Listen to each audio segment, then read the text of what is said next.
Carl Gustav Jung spent 40 years inside the human abyss. He wasn't treating sociopaths or criminals. He was treating the ones who stayed too long, forgave too fast, and bent until their spines forgot they were ever straight. His files were full of people who came to him saying, "I only ever want to help. Why am I so empty?" What if the very thing you call your greatest virtue, your kindness, is actually the weapon you're using against yourself? We're taught a dangerous fairy tale. It says that a good soul is a bottomless well, that you should give until your voice is hoarse, listen until your ears ring, and apologize for boundaries as if they were insults. Jung watched this belief metastasize. He saw that the more his patients insisted they were good people, the more violent their internal resentment became. But let's be precise. What is this goodness we're chasing? It is not the ancient virtue of justice or courage.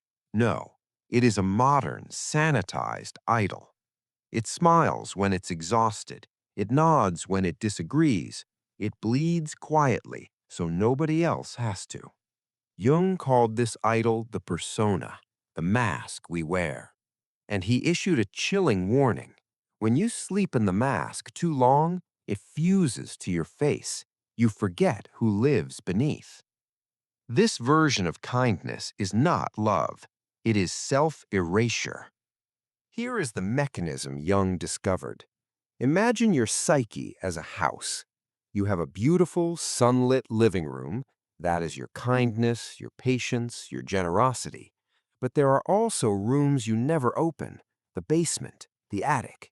You've thrown your anger down there, your ambition, your need to be wanted, your capacity for rage. You nailed the door shut and painted it white.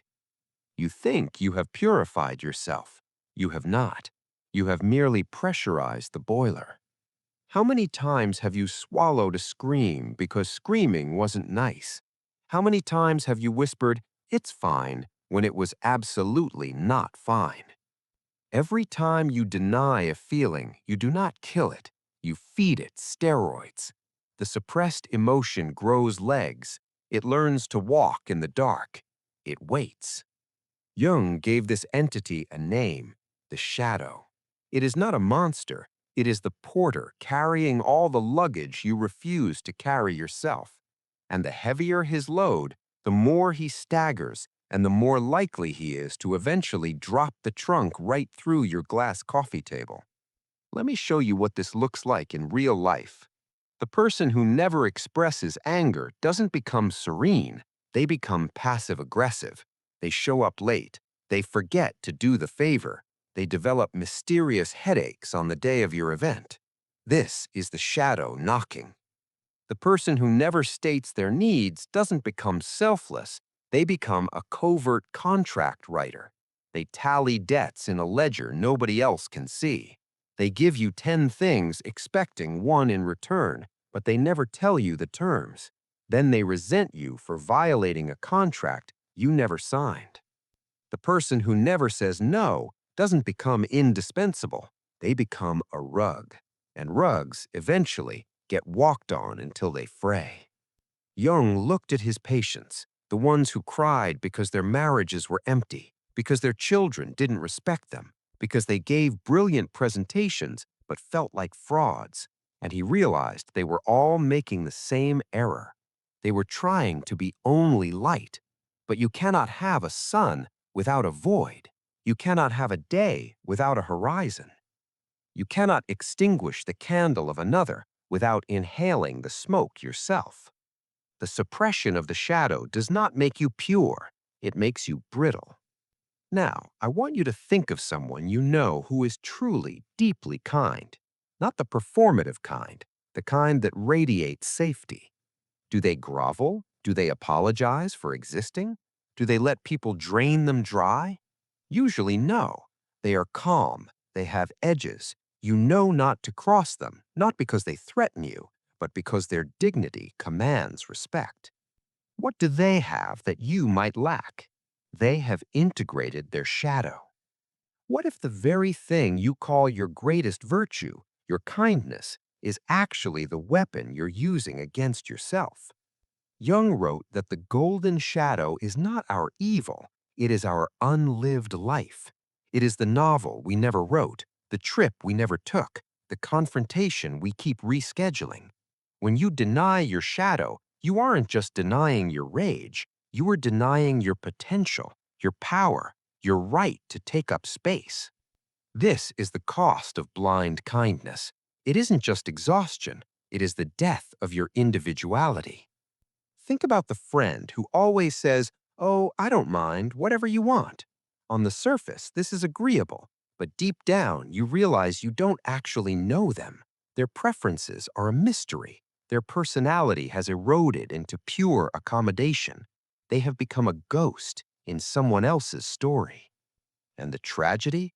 The people-pleasing never actually earns the love it seeks. We respect things with weight. We are drawn to people who have a gravitational pull. Nobody falls in love with a shadow. So why do we do it? Why do we insist on being the nice one? Jung traced this back to the original wound. Most of us, as children, learned that love was conditional. If we were quiet, we were praised. If we achieved, we were held. If we cried or demanded or fought back, we were punished or worse, ignored. We learned that the self was a problem. Erasure was the solution. But you are an adult now. Who are you still hiding from? The first step of integration is not to let the shadow win, it is to let it speak. You do not need to become cruel, you need to become honest. When someone asks you for something you cannot give, you do not need to attack them. You need to say, "I can't do that today. I hope you understand." You do not need to apologize for existing. You need to apologize less. I want you to try a small experiment. Tomorrow, when you feel the urge to automatically say yes to something that drains you, pause for 3 seconds, just 3. Then say, "Let me check and get back to you." That pause is the shadow breathing. That pause is you reclaiming the steering wheel. This is where we move from theory to alchemy.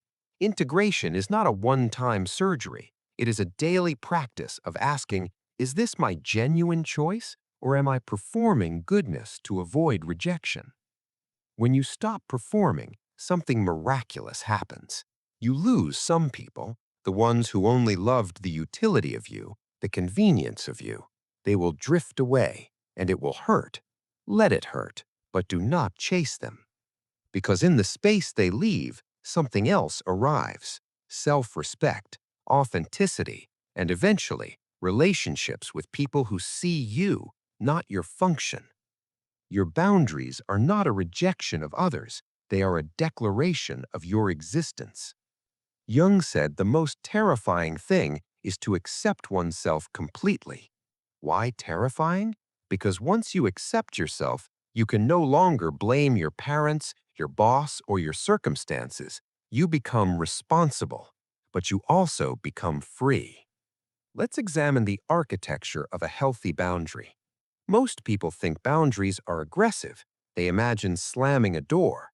But a boundary is not a door. It is a doorway. You get to decide who enters, when, and for how long. You get to lock it at night. This is not cruelty. This is stewardship of your own soul. The chronically kind person confuses self-care with selfishness. They see a locked door and think, "I am excluding someone." No, you are including yourself. You cannot host a party in an empty house.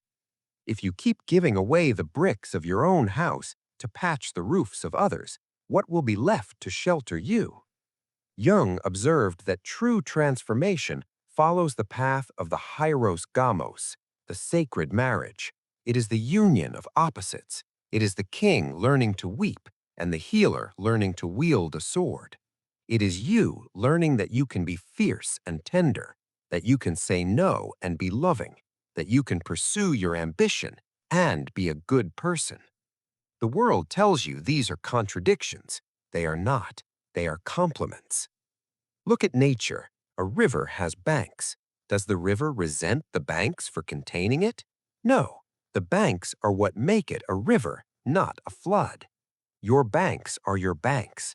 They give your generosity direction and force. Without banks, you do not irrigate the fields, you drown them. This is the paradox of integrated kindness. By limiting where you give, you increase the power of what you give. A focused beam cuts steel. A diffused beam barely warms the skin. So how do we actually do this? How do we move from reading about shadow work to living it? Step 1. Inventory your resentment. Right now, think of one person you feel silently bitter toward. Don't judge the feeling, just observe it. That resentment is a compass. It is pointing directly at a boundary you never set. Step 2. Name the need beneath the anger. Are you angry because you feel used? That means you need reciprocity. Are you angry because you feel invisible? That means you need recognition. The shadow isn't screaming at you to be mean. It's screaming at you to be seen. Step 3. Practice low-stakes no's. Decline the second cup of coffee. Walk the long way home because you want to. Express a benign preference. Actually, I prefer the booth, not the table. These small acts of self-assertion rewire the neural pathways of people-pleasing. You are teaching yourself that the sky does not fall when you state a preference. Who taught you that your preferences were an inconvenience?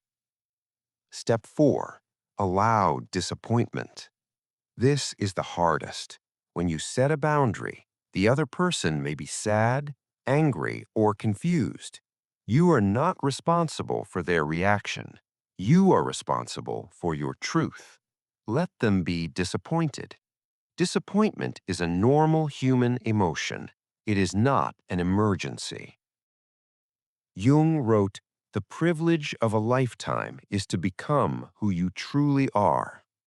Notice he did not say to become perfect. He said to become whole. Wholeness is ugly sometimes. It has cracks. It has dark patches. But a mosaic that includes all its pieces is infinitely stronger than a pristine tile that has been sanded down to nothing. The world is in no need of more people who are flawlessly nice. The world is drowning in people who are silently drowning. The world needs people who have descended into their own basement, looked the shadow in the eye, and said, "I acknowledge you. You are mine. You are part of me, and I will not leave you down here in the dark anymore." When you do this, your kindness transforms. It is no longer a bribe for affection.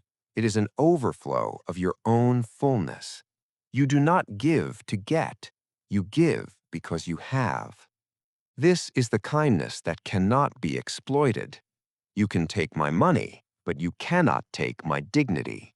You can take my time, but you cannot take my peace. Because those things are now protected by walls I built with my own 2 hands. And here is the final irony.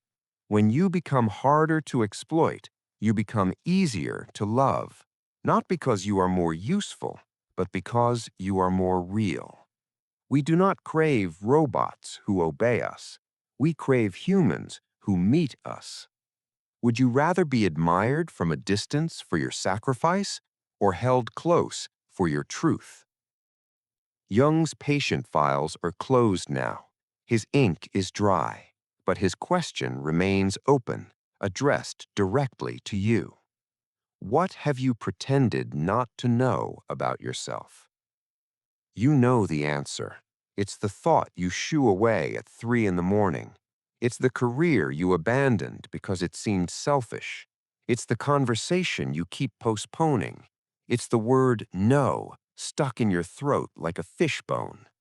You are not too sensitive. You are not too much. You are not broken. You are just unintegrated. You have been trying to cut off your own arm to stop the bleeding, not realizing the wound is on your back and you just need to turn around. So, turn around. Face the dark. Ask it what it needs. You might find it is not a monster at all. It is just you, exhausted, carrying a load you were never meant to carry alone. Put it down. You have been good enough for long enough. Now it is time to be real. If this conversation stirred something in you, if you recognized yourself in the mirror of these words, then you are already on the path. The path isn't easy. It requires unlearning reflexes older than your adult memory, but you don't have to walk it alone. If this video resonated with you, take a moment to like it. It tells the algorithm that Winds of Thought is a harbor for people who want depth, not distraction.